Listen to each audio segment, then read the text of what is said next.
Hi, I am Gerald Marquez. I graduated Bachelor of Science in Hotel and Restaurant Management in the University of Antique in 2011. I am now the owner of Kaunan ni Sangkay.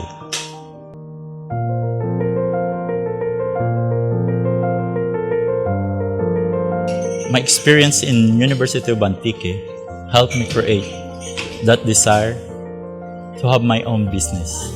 Naalala ko yung subject naming business plan is magtayo ng restaurant. Kaya na-inspire ako na magtayo ng sarili kong negosyo. The skills and knowledge that I learned from the program that I found most useful in my career are business planning, entrepreneurship, cooking and catering, accounting and management. Lahat yon nagagamit ko ngayon sa pagpapatakbo ng restaurant ko. I use everything that I learned from the University of Antique.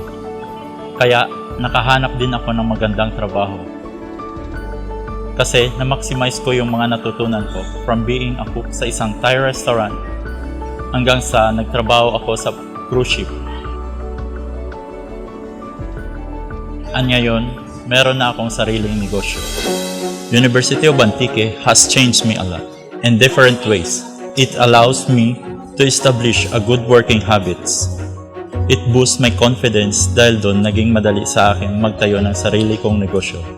Napagsasabay ko ang pagmamanage at the same time, nakakasama ko ang pamilya ko. Nasusuportahan ko din ang pangangailangan ng mother ko. The best quality of a University of Antique graduate that are much needed in the industry around the globe are competitiveness, flexibility, adaptability, multitasking. Kasi katulad nung nagbabarko ako, I was a cook. Pero nagsa-sideline ako as a housekeeping. Hindi lang naasa yung skill ko, nadadagdagan din ang income ko.